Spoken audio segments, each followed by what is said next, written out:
तो बेटा welcome to your channel physics Gyanam. आज का हमारा टॉपिक जो है वो भी बहुत ज़्यादा इम्पोर्टेंट होने वाला है।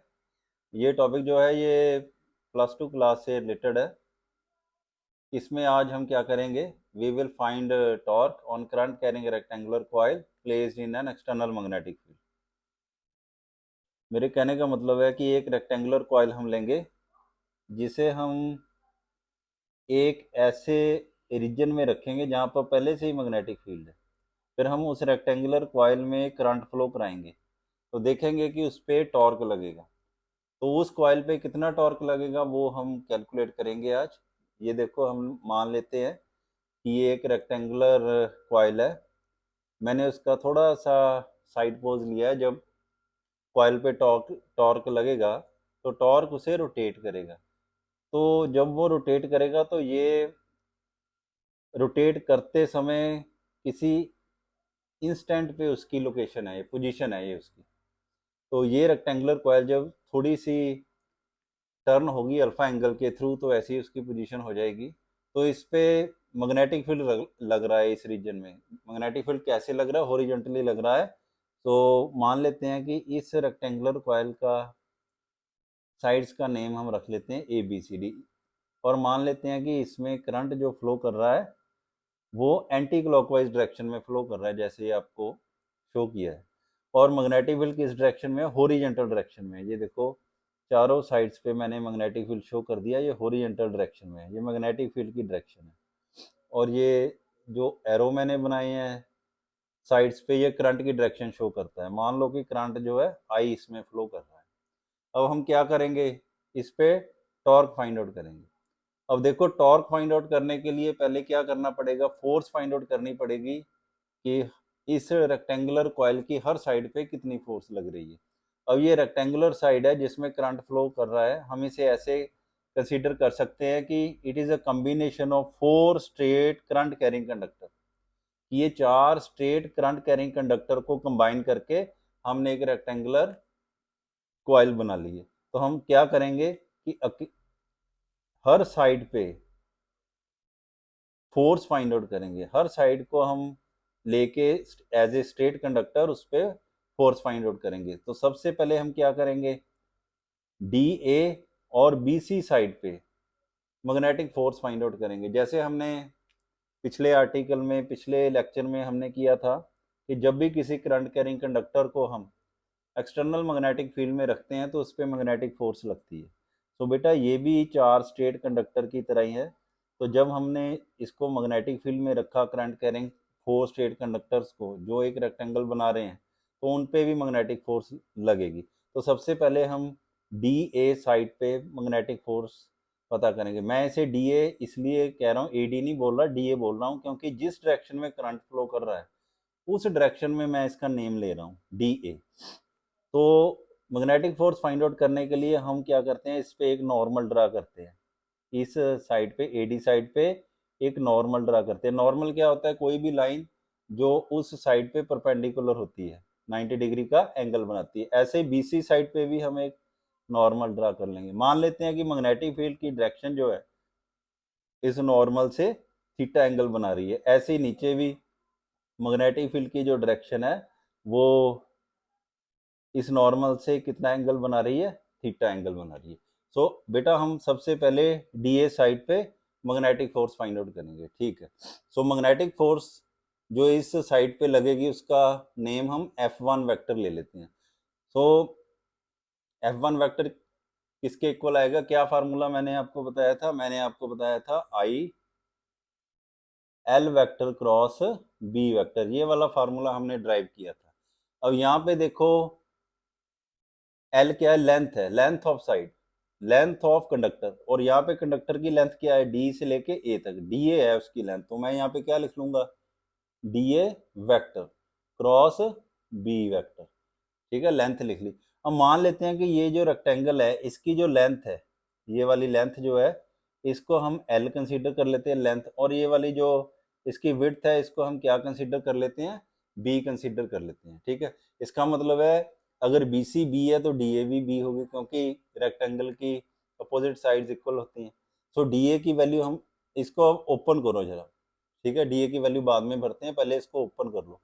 तो डी ए क्रॉस बी क्या होगा, I into d a into b into sine of the angle between d a vector and b vector. ये इंपॉर्टेंट बात है, डी ए वैक्टर इस तरफ को है डायरेक्शन, और बी वेक्टर की डायरेक्शन ये है, इन दोनों में एंगल कितना है, ये देखो ये नॉर्मल है, इसका मतलब है कि ये इस लाइन से इसकी लेंथ से 90 डिग्री का एंगल बनाएगी, और आगे जो एंगल है, ठीक है ना, आगे का जो एंगल है उसमें अगर हम ये 90 डिग्री का एंगल ऐड कर देंगे तो ये पूरा एंगल बन जाएगा, ये वाला पूरा एंगल, और यही एंगल हमें चाहिए।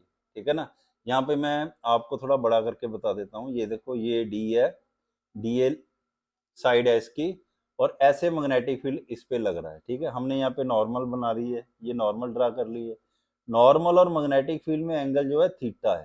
ठीक है, अब हमने किस में एंगल पता करना है, डी ए की साइड, डी ए साइड की जो डायरेक्शन है जो मैंने एरो से शो की है इसमें, और मैग्नेटिक फील्ड की डायरेक्शन में एंगल पता करना है, वो एंगल कौन सा होगा, ये पूरा एंगल होगा इन दोनों में। तो ये पूरा एंगल किसके इक्वल है, ये जो 90 डिग्री का एंगल ये प्लस थीटा। ठीक है ना, इन दोनों एंगल को हम जोड़ दें अगर तो ये पूरा एंगल बन जाता है। ठीक है, तो यही करेंगे हम। ये 90 डिग्री का एंगल क्यों मैंने लिया, क्योंकि ये नॉर्मल है, नॉर्मल जो होती है साइड पे 90 का ही एंगल बनाती है। सो डी ए वैक्टर और बी वैक्टर में क्या एंगल आ जाएगा, 90 प्लस थीटा। सो यहाँ पे हम भर देंगे 90 प्लस थीटा। तो इसे ओपन करो, अब डी ए किसके इक्वल है, हमने ली बी के इक्वल ली है, और बी साइन 90 प्लस थीटा कितना होता है, कॉस थीटा, ये हमारे पास आ गया। ठीक है, तो हमारे पास क्या आ गया, B I B cos theta, ये फोर्स आ गई है।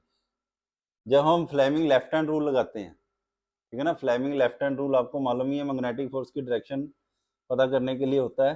तो हम देखेंगे कि मैग्नेटिक फोर्स की डायरेक्शन किस डायरेक्शन में होती है, अपवर्ड डायरेक्शन में होगी। ठीक है ना, तो F1 वेक्टर की डायरेक्शन क्या होगी, इन अपवर्ड डायरेक्शन। तो अब हम क्या करेंगे, अब हम BC साइड पे मैग्नेटिक फोर्स पता करेंगे, सेम इसी तरह से जैसे हमने DA साइड पे मैग्नेटिक फोर्स पता की है। ये देख लेते हैं किसके इक्वल आती है, ये क्या आएगी, वही फार्मूला लगाएंगे, I into L cross P. तो यहाँ पर लेंथ ऑफ साइड क्या है, यहाँ पर लेंथ ऑफ साइड हम लेंगे BC। BC क्यों मैंने BC क्यों ली, CB क्यों नहीं ली, क्योंकि करंट जो है B से C की तरफ फ्लो कर रहा है, इसलिए मैंने BC डायरेक्शन चूज की है। ठीक है, तो यहाँ पे लेंथ क्या आ जाएगी, BC vector cross B vector, B vector क्या है, मैग्नेटिक फील्ड। तो जब हम इसे ओपन करेंगे क्रॉस प्रोडक्ट को, क्या आ जाएगा, length of side BC into magnitude of B into sine of the angle between BC vector and B vector. तो बेटा सेम उसी तरह से हमने BC वेक्टर में और B वेक्टर में एंगल पता करना है। ये भी मैं आपको यहाँ पे बड़ा करके दिखा देता हूँ। ये देखो ये BC साइड है, और इस तरह से मैग्नेटिक फील्ड इस पे लग रहा है, यहाँ मैंने नॉर्मल ड्रा कर ली। ठीक है ना, नॉर्मल और मैग्नेटिक फील्ड में कितना एंगल है, थीटा का एंगल है। अब हमने BC की डायरेक्शन क्या है, ये वाली डायरेक्शन है, मैग्नेटिक फील्ड की डायरेक्शन क्या है, ये वाली डायरेक्शन है। BC की डायरेक्शन और मैग्नेटिक फील्ड की डायरेक्शन में क्या एंगल होगा, ये वाला एंगल होगा, ये वाला एंगल हमें चाहिए। अब हमें दिखाई दे रहा है, जैसे देखो ये एक लाइन है, मान लो ये BC मैंने लाइन बनाई है, इस पे मैंने नॉर्मल ड्रा कर दी, ये नॉर्मल ड्रा कर दी, ये नॉर्मल इस तरफ भी 90 का एंगल बनाएगी। ठीक है ना, ये BC साइड है, इसमें मैंने नॉर्मल ड्रा की, ये नॉर्मल इस तरफ भी 90 का एंगल बनाएगी और इस तरफ भी 90 का एंगल बनाएगी। मेरे कहने का मतलब है ये पूरा एंगल कितना होगा, 90 डिग्री का होगा। ठीक है ना, ये पूरा एंगल 90 का होगा, आधा एंगल हमें मालूम है थीटा है, तो बाकी कितना एंगल होगा, 90 माइनस थीटा। सो ये वाला एंगल हमने यहाँ पे यूज करना है। तो ये वैल्यू यहाँ पे डाल दो आप, साइन 90 माइनस थीटा, तो क्या आ गया, I इंटू BC, BC की लेंथ क्या है, B cos theta, sine 90 minus theta कितना होता है, कॉस थीटा। तो हमारे पास क्या आ गया, BIB कॉस थीटा। जब हम फ्लेमिंग लेफ्ट हैंड रूल यहाँ पे भी लगाएंगे तो देखेंगे कि इस फोर्स की डायरेक्शन जो है वो डाउनवर्ड डायरेक्शन होती है, इस तरह से डाउनवर्ड डायरेक्शन में ये फोर्स एक्ट करेगी। तो हम ये फिर देखते हैं कि ये दोनों जो फोर्सेस हैं, ये दोनों फोर्सेस अपोजिट हैं, इनका लाइन ऑफ एक्शन भी सेम है और मैग्नीट्यूड भी क्या है, ये देखो इस जो पहले हमने फोर्स निकाली थी उसको 1 नंबर इक्वेशन डाल लेते हैं, दूसरी को 2 नंबर डाल लेते हैं। तो 1 और 2 को अगर हम देखें तो देखेंगे कि F1 का मैग्नीट्यूड और F2 का मैग्नीट्यूड क्या है, इक्वल है। ये भी BIB cos थीटा आया था, ये भी BIB cos थीटा है। तो दोनों फोर्सेस क्या है, इक्वल भी हैं, अपोजिट भी है, और लाइन ऑफ एक्शन भी सेम है, सो ये एक दूसरे को क्या कर देंगी, बिल्कुल कैंसिल कर देंगी। कंप्लीटली कैंसिल का मतलब है कि इनका सम भी जीरो हो जाएगा और इनका इफेक्ट भी जो है वो भी जीरो हो जाएगा। ठीक है, ये दोनों फोर्सेस तो कंप्लीटली एक दूसरे को कैंसिल कर देंगी। सो ये फोर्सेस निकल गई हमारे कैलकुलेशन से। सो अब हम क्या करेंगे, बाकी जो दो साइड्स रह गई हैं उन पे फोर्सेस फाइंड आउट करेंगे। सो सबसे पहले हम देख लेते हैं A B direction, A B जो साइड है इस पे फोर्स फाइंड आउट करते हैं। तो वो जो फोर्स है उसको हम क्या, उसको F3 वेक्टर से लिख लेते हैं। तो जैसे मैंने ऊपर फार्मूला लिखा था कि किसी भी कंडक्टर पे जिसमें करंट फ्लो कर रहा हो कितनी फोर्स लगती है, यही फार्मूला लिखा था। इसके लिए भी ये यूज़ करेंगे। करंट तो सेम ही फ्लो कर रहा है पूरे कॉइल में से, तो इस साइड में भी यही करंट फ्लो करेगा। इसकी लेंथ कितनी है, ए बी है। करंट जिस डायरेक्शन में फ्लो कर रहा है उस डायरेक्शन में लेंथ लेंगे हम। ये आ गया a b vector cross B vector. तो क्या आ जाएगा, a I into magnitude of a b into magnitude of b into sine of the angle between a b vector and b vector. यहाँ पे देखो दोनों में क्या एंगल है, 90 डिग्री का एंगल बन रहा है। तो यहाँ पे हम भर देंगे साइन 90। तो क्या आ जाएगा, आई इंटू ए बी की लेंथ हमने कितनी ली है, एल ली है। तो ये बन गया आई एल बी साइन 90। 1 होता है, लिखने की जरूरत नहीं है, हमारे पास आ गया बी आई एल इसको लिख लेते हैं। ये हमारे पास 3 नंबर इक्वेशन आ गई और ये फोर्स आ गई है। ठीक है बेटा, अब देखो फ्लेमिंग लेफ्ट हैंड रूल लगाते हैं इस पे। ठीक है, फ्लेमिंग लेफ्ट हैंड रूल। तो फ्लेमिंग लेफ्ट हैंड रूल कैसे लगाएंगे, ये देखो मेरा लेफ्ट हैंड है, ये 3 फिंगर्स हम जो है वो इस तरह से स्ट्रेच करेंगे। ये वाली फिंगर जो है ये फ्लो ऑफ करंट की डायरेक्शन बताती है, direction of flow of current. देखो करंट नीचे को जा रहा है ना, तो मैंने ये फिंगर नीचे को की है। ये वाली जो फिंगर है डायरेक्शन ऑफ मैग्नेटिक फील्ड बताती है। जैसे magnetic field straight straight direction में है ना, तो ये देखो मैग्नेटिक फील्ड स्ट्रेट डायरेक्शन में है। और ये जो हमारा थंब है ये डायरेक्शन बताता है फोर्स की, यानी कि इस साइड पे फोर्स जो है वो अपवर्ड डायरेक्शन में लगेगी। ये मैंने अपवर्ड डायरेक्शन में फोर्स बना दी, अपवर्ड डायरेक्शन में लगेगी, perpendicular to plane of paper in upward direction. तो इसी तरह से अब हम फोर्स किस पे फाइंड आउट करेंगे, सी डी साइड पे फाइंड आउट करेंगे।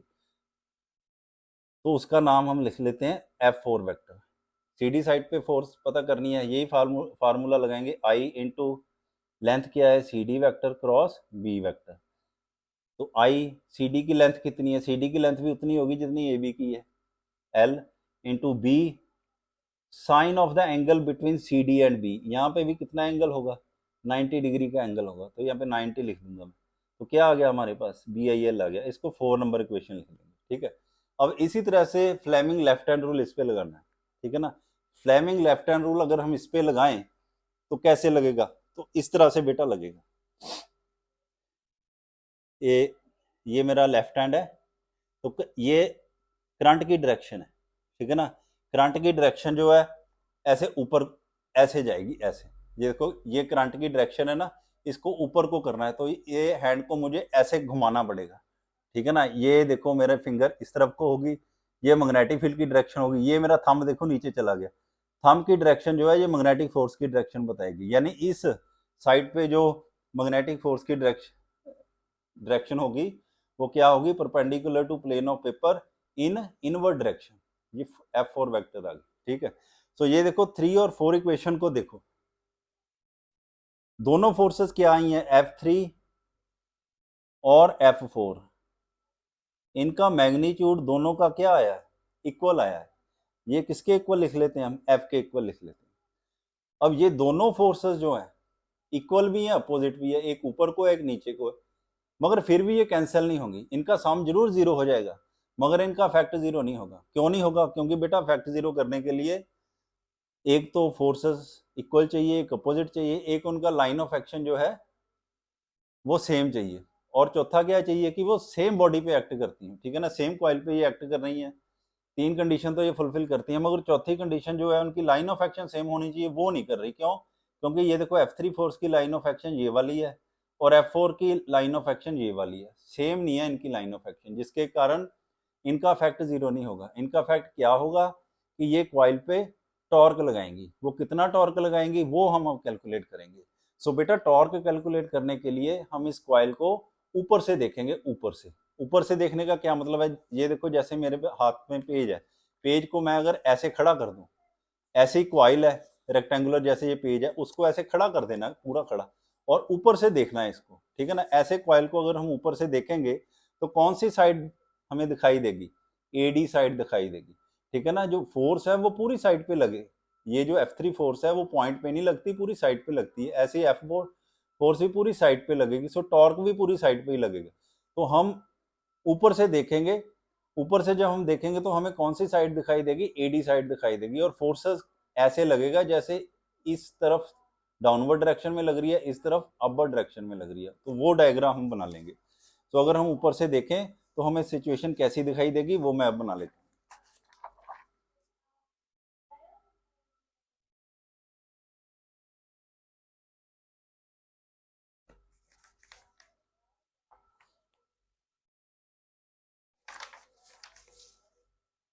तो ये रही बेटा एडी साइड। अगर हम ऊपर से देखेंगे तो हमें एडी साइड दिखाई देगी, और ऐसे लगेगा कि F3 फोर्स जो है वो इस डायरेक्शन में लग रही है, और F4 किस डायरेक्शन में लग रही है, अपवर्ड डायरेक्शन में लग रही है। ये देखो मैंने यहाँ पे F3 F4 की जगह पे F वेक्टर लिया है। क्यों F वेक्टर लिया है, क्योंकि अभी मैंने पीछे लिखा था कि इन दोनों का मैग्नीट्यूड इक्वल है।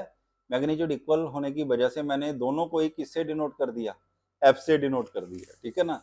तो इसलिए मैंने यहाँ पर F3 F4 की बजाय क्या लिख रहा हूँ, अब मैं F वेक्टर लिख रहा हूँ। अब यहाँ पे देखो मैग्नेटिक फील्ड किस डायरेक्शन में है, मैग्नेटिक फील्ड इस डायरेक्शन में है, और नॉर्मल किस डायरेक्शन में है, नॉर्मल इस डायरेक्शन में। मैग्नेटिक फील्ड और नॉर्मल में क्या एंगल है बेटा, एंगल थीटा है, ठीक है ना। अब एंगल थीटा है,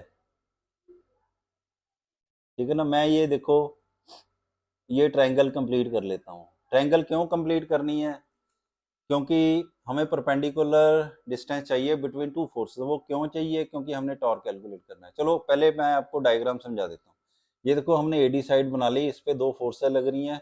एडी साइड पे मैग्नेटिक फील्ड की डायरेक्शन ये है, और नॉर्मल की डायरेक्शन क्या है, ये रही डायरेक्शन, ठीक है ना। अब बेटा ये वाला एंगल भी क्या होगा, थीटा होगा। ये वाला एंगल भी क्या होगा, थीटा होगा। अब ये बताओ कि ये एंगल थीटा क्यों होगा, क्योंकि बेटे हमने एक रिजल्ट पढ़ा है कि जैसे मान लो ये दो लाइंस हैं, इनके बीच में एंगल क्या है, थीटा है। इन दोनों लाइन पे अगर मैं दो परपेंडिकुलर लाइंस ड्रा करूं, जैसे मान लो इस पे मैं एक ये परपेंडिकुलर लाइन ड्रा कर दी, ये ऊपर वाली लाइन पे परपेंडिकुलर है, एक नीचे वाली पे परपेंडिकुलर में ड्रा कर देता हूं। ये देखो ये परपेंडिकुलर ड्रा कर दी, ठीक है ना। तो ये जो दो लाइन जो इन दोनों लाइनों पे परपेंडिकुलर है, इनके बीच में भी एंगल क्या होगा, थीटा होगा। मेरे कहने का मतलब है अगर दो लाइनों के बीच में एंगल थीटा है, तो उन दोनों लाइनों पे अगर हम परपेंडिकुलर ड्रा करेंगे तो उन परपेंडिकुलर के बीच में भी एंगल क्या होगा, थीटा ही होगा। तो यहाँ पे देखो आप कि ये वाली जो लाइन है ये इस साइड पे परपेंडिकुलर है, इस साइड पे, ठीक है ना। और ये वाली जो लाइन है ये नॉर्मल, वो इस पे परपेंडिकुलर है, ठीक है ना। तो इसलिए अगर इनके बीच में एंगल थीटा है तो यहाँ पे भी एंगल क्या होगा, थीटा होगा। ये रिजल्ट हम +1 में पढ़ चुके हैं, तो हमने वही रिजल्ट यहाँ पे यूज किया है, ठीक है। तो यहाँ पे टॉर्क की वैल्यू क्या आएगी, टॉर्क आएगा क्या, फार्मूला होता है either force into perpendicular distance, either force into perpendicular distance between line of action, between line of action of two forces, between line of action of two forces, ठीक है। सो बेटा इधर देखो आइदर फोर्स, यानी आपने magnitude लेना है दोनों में से किसी भी फोर्स का। ये हमने दोनों में से किसी भी फोर्स का ले लो आप मैग्नीट्यूड, क्योंकि दोनों का मैग्नीट्यूड इक्वल है। इसको मल्टीप्लाई करना है perpendicular distance between line of action. Line of action का क्या मतलब है, ये देखो ये जो फोर्स है ये इस लाइन के अलॉन्ग एक्ट कर रही है, इसका लाइन ऑफ एक्शन ये है, और ये जो फोर्स है इसका लाइन ऑफ एक्शन ये है। दो पैरेलल लाइंस बनी है, इनमें परपेंडिकुलर डिस्टेंस क्या होगा, ये मैंने परपेंडिकुलर ड्रा कर लिया। सो ये परपेंडिकुलर डिस्टेंस से इसको मल्टीप्लाई करना है हमने फोर्स को, ठीक है। सो इस पॉइंट को मैं क्या लिख लेता हूँ, इसको कुछ भी पॉइंट लिख लो आप, पी लिख लो, ठीक है। सो इस तो फिर हमारा परपेंडिकुलर डिस्टेंस क्या बना, पी डी। तो पी डी से इसको मल्टीप्लाई करना है। अब पी डी की वैल्यू निकाल के मैंने यहाँ पे भरनी है। अब मैंने पहले ही आपको बताया था कि ए डी जो साइड है इसकी लेंथ हमने कितनी ली थी, बी के इक्वल ली थी, स्मॉल बी के इक्वल, ठीक है। ये मैं यूज करूंगा यहाँ पे। अब पीडी की वैल्यू निकालने के लिए ये ट्रायंगल ले लेते हैं, इन ट्रायंगल एपीडी, एपीडी। तो अब देखो एंगल के सामने क्या होता है, परपेंडिकुलर होता है, ठीक है। और परपेंडिकुलर किसके फार्मूले में आता है, साइन थीटा के। तो साइन थीटा निकालेंगे, साइन थीटा किसके इक्वल हो गया, परपेंडिकुलर यानी पीडी ओवर हाइपोटेन्यूज, हाइपोटेन्यूज क्या है, एडी है। अब पीडी की वैल्यू तो हमने निकालनी है और एडी की लेंथ कितनी है, बी है। तो पीडी किसके इक्वल हो गया, बी ने दूसरी तरफ जाके मल्टीप्लाई कर देना है, बी साइन थीटा। ये वैल्यू हम यहाँ पे भर देंगे, इस इक्वेशन में ये वैल्यू हम भर देंगे और हमें टॉर्क मिल जाएगा। सो टॉर्क किसके इक्वल आ गया, F into B sine theta, ये आ गया। अब देखो एफ क्या है, फोर्स है जो दो साइड्स पे एक्ट करती है, और इस फोर्स का मैग्नीट्यूड हमने कितना निकाला था, ये देखो मैंने अभी 3 नंबर इक्वेशन में भी निकाला था और 4 नंबर में भी। 3 या 4 दोनों में से कोई भी वैल्यू आप यहाँ पे भर सकते हो क्योंकि दोनों इक्वल है। सो एफ की वैल्यू क्या हो गई, फिर एफ की वैल्यू हम यहाँ पे भर देंगे बी आई एल, और ये क्या है, बी साइन थीटा, ठीक है। और यहाँ पे देखो लेंथ इंटू ब्रेथ, ये क्या होता है, एरिया ऑफ रेक्टेंगल, तो इसको हम ए लिख देंगे, ठीक है ना। और हमें मालूम है कि आई ए क्या होता है, ये होता है magnetic dipole movement of a dipole, magnetic dipole movement of a dipole. क्योंकि कोई भी करंट कैरिंग कॉइल है, यानी कोई भी कॉइल जिसमें करंट फ्लो करता है, वो एक मैग्नेटिक डाइपोल की तरह बिहेव करती है। मैग्नेटिक डाइपोल का मतलब होता है एक मैग्नेट की तरह बिहेव करती है, एक साइड इसकी नॉर्थ पोल बन जाती है, दूसरी साइड साउथ पोल बन जाती है, और इसकी मैग्नेटिक डाइपोल मूवमेंट होती है। और मैग्नेटिक डाइपोल मूवमेंट कितनी होती है किसी भी करंट कैरिंग कॉइल की, वो होती है आई इंटू ए, यानी कि उसका area of cross section into current, और एम से उसे डिनोट करते हैं। तो ये आई ए जो है इस रेक्टेंगुलर कॉइल की क्या बन जाएगी, मैग्नेटिक मूवमेंट, और इसे हम आई ए की जगह क्या लिख लेंगे, एम लिख लेंगे। ये आ गया हमारा एम बी साइन थीटा आ गया। तो अगर हम इन्हें इसे वेक्टर नोटेशन में लिखना हो तो हम लिख सकते हैं m vector cross B vector. तो बेटा ये हमारा फार्मूला बन गया, torque acting on a current carrying coil placed in external magnetic field. So बेटा यहाँ पे एक स्पेशल केस आता है, जैसे हमने यहाँ पे क्या किया है, नॉर्मल में और मैग्नेटिक फील्ड में, ये देखो मैग्नेटिक फील्ड था, ये नॉर्मल थी, इसमें एंगल थीटा हमने कंसीडर किया था। अगर मान लो, अगर हम मान लेते हैं कि मैग्नेटिक फील्ड जो है वो कॉइल के सरफेस के साथ अल्फा एंगल बनाता है, अगर हमें ये एंगल दिया हो कि मैग्नेटिक फील्ड जो है कॉइल के प्लेन के साथ अल्फा एंगल बना रहा है, तो फिर टॉर्क क्या होगा, ठीक है ना, ये इसका स्पेशल केस बनता है। तो यहाँ पे देखो अगर हमें थीटा की बजाय अल्फा दिया हो तो फिर टॉर्क की वैल्यू क्या हो जाएगी। सो बेटा न्यूमेरिकल जब हम सॉल्व करते हैं, कई बार तो हमें नॉर्मल और मैग्नेटिक फील्ड के बीच में एंगल दिया होता है, और कई बार हमें सीधा ही दे देते हैं कि magnetic field subtends an angle of 30 degree with the plane of coil. तो उस जगह हमें अल्फा की वैल्यू दी होती है, तो फिर अगर अल्फा की वैल्यू दी हो तो फिर टॉर्क क्या होगा वो हम देखेंगे। तो बेटा यहाँ पे देख लो कि थीटा और अल्फा मिलके कितने डिग्री का एंगल बना रहा है, 90 डिग्री का बना रहा है ना पूरा। थीटा और अल्फा को अगर हम ऐड कर देंगे तो क्या बन जाएगा, 90 का बन जाएगा। तो theta plus alpha is equal to 90 degree, और थीटा किसके इक्वल हो जाएगा, 90 माइनस अल्फा। तो हमें मालूम है कि टॉर्क किसके इक्वल है, टॉर्क है हमारा B I A sine theta, theta की वैल्यू भर दो, B I A sine 90 minus alpha, और साइन 90 माइनस अल्फा कितना होता है, कॉस अल्फा हो गया बेटा। तो ये बन गया, आई ए की जगह एम लिख देंगे, ये बन गया एम बी कॉस अल्फा। सो बेटा ये वाला फार्मूला हम यूज करते हैं अगर हमें मैग्नेटिक फील्ड का कॉइल के प्लेन के साथ एंगल दिया हो, और अगर मान लो कि कॉइल में एन नंबर ऑफ टर्न्स है, अगर तो नंबर ऑफ टर्न्स एक हो, एक ही नंबर ऑफ टर्न्स हो, तब तो हम यही फार्मूला यूज करते हैं, एक ये वाला एक ये वाला। और अगर नंबर ऑफ टर्न्स एन दिए हों कॉइल में तो उसका टॉर्क क्या होगा, तो वो उससे सिंपली हम उसे एन से मल्टीप्लाई कर देंगे, ठीक है ना, नंबर ऑफ टर्न से क्या कर देंगे, मल्टीप्लाई कर देंगे। तो ये हमारा आ गया torque acting on a current carrying coil placed in external magnetic field. So बेटा वीडियो थोड़ी सी लंबी हो गई है क्योंकि टॉपिक ही ऐसा था, तो अच्छी तरह से समझाना हो तो थोड़ा टाइम तो लगता ही है। सो इजी था, हमने क्या किया कि एक रेक्टेंगुलर कॉइल है, उसमें से एंटी क्लॉकवाइज डायरेक्शन में करंट फ्लो कराया और उसे ऐसे रीजन में रखा जहाँ पे पहले से मैग्नेटिक फील्ड था, तो उस मैग्नेटिक फील्ड के कारण उसकी हर साइड पे मैग्नेटिक फोर्स लगी। तो हमने पहले उसकी अपवर्ड और डाउनवर्ड साइड जो है उस पे मैग्नेटिक फोर्सेस कैलकुलेट की। तो वो जब हमने कैलकुलेट की तो हमें पता चला कि वो दोनों इक्वल अपोजिट और लाइन ऑफ एक्शन उनका सेम है, तो वो तो दोनों कैंसिल हो गई। फिर हमने साइड वाली साइड्स पे फोर्सेस पता की, वो भी दोनों इक्वल इन मैग्नीट्यूड और अपोजिट डायरेक्शन आई, बट उनका जो लाइन ऑफ एक्शन था वो सेम नहीं था। इसलिए उन्होंने क्या किया, टॉर्क एक्सर्ट किया कॉइल पे। तो टॉर्क का फार्मूला क्या होता है, either force into perpendicular distance between the line of action of two forces. वही हमने यहाँ पे लिख लिया। अब देखो मैंने ऊपर से इसका व्यू किया कॉइल का, ऊपर से हमें एडी साइड दिखाई दी। तो एडी साइड जब हमें दिखाई दी तो फोर्सेस कैसे एक्ट करेंगी, एफ डाउनवर्ड डायरेक्शन में और दूसरी तरफ एफ अपवर्ड डायरेक्शन में। तो सारे जो फोर्सेस उस पर एक्ट करती थी वो मैंने लिख ली। ये बी वेक्टर की डायरेक्शन आ गई, एन वेक्टर की डायरेक्शन आ गई, नॉर्मल की डायरेक्शन आ गई, उनमें एंगल थीटा था। तो टॉर्क में मैंने वैल्यूज भर दी, फोर्स इनटू परपेंडिकुलर डिस्टेंस। ये जो फोर्सेस हैं इनके लाइन ऑफ एक्शन में परपेंडिकुलर डिस्टेंस लेना है, वो कौन सा आ गया, पीडी आ गया, वो मैंने भर दिया। इस ट्राइंगल में मैंने साइन थीटा की वैल्यू फाइंड आउट करके पीडी की वैल्यू फाइंड आउट कर ली, वो पीडी की वैल्यू मैंने इस रिलेशन में भर दी, तो ये हमारा बन गया। तो इसमें अब मैंने फोर्स की वैल्यू भर दी जो पीछे कैलकुलेट की थी, तो ये हमारा रिलेशन बन गया कि लेंथ इनटू ब्रेथ क्या होता है, एरिया होता है। और आई ए क्या होता है, मैग्नेटिक मूवमेंट होती है किसी भी कॉइल की। वो इसकी जगह मैंने क्या लिख दिया, मैग्नेटिक मूवमेंट लिख दी m, M b sine theta. और अगर इसको मैं वेक्टर नोटेशन में लिखूं तो क्या लिखेंगे, m vector cross B vector. So ये हमारा टॉर्क कैलकुलेट हो गया।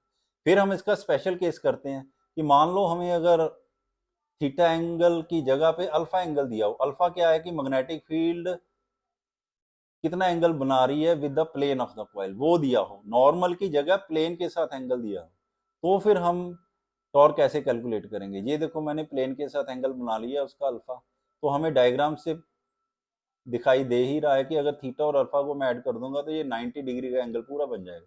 तो थीटा और प्लस अल्फा किसके इक्वल हो गए, 90 के। उधर से मैंने थीटा की वैल्यू निकाल ली और इसमें भर दी ये वाला एम बी साइन थीटा में। ये देखो एम बी साइन थीटा में मैंने भर दी एम बी, एम की जगह बी आई ए लिखा ना, ये वाले फार्मूले में भर दी b I A sine theta. तो ये बन गया B I A sine theta. Theta की जगह मैंने 90 माइनस अल्फा भर दिया, साइन 90 माइनस अल्फा कितना है, कॉस अल्फा। तो ये बन गया B I A cos alpha, और आई ए की जगह क्या लिख दिया, M M B cos alpha. तो ये बन गया टॉर्क की वैल्यू अगर हमें मैग्नेटिक फील्ड का एंगल दिया हो with the plane of the coil. और अगर मान लो कि कॉइल में एन नंबर ऑफ टर्न्स है तो टॉर्क कितना होगा, सिंपली हमने अभी जो टॉर्क की वैल्यू निकाली थी उसे एन से मल्टीप्लाई कर देंगे। तो बेटा इससे इस तरह हमारा ये वाला जो कंसेप्ट है ये पूरा हो जाता है। इसे ध्यान से देखना बेटा, अगर एक बार ना समझ लगे तो एक बार और देखना। और अगर आपको कोई भी चीज, कोई भी पॉइंट इसमें समझ नहीं आया, कोई भी डायरेक्शन किसी चीज की समझने में मुश्किल हुई हो तो उसे ध्यान से देख समझने की कोशिश करना। और अगर फिर भी ना समझ लगे तो कमेंट में मुझे बताना, तो मैं जब नेक्स्ट लेक्चर बनाऊंगा तो उसमें उसको पहले डिस्कस करूंगा और आपको क्लैरिफाई करने की कोशिश करूंगा। ठीक है, तो थैंक यू बेटा इस लेक्चर को अच्छी तरह से देखने के लिए। Thank you.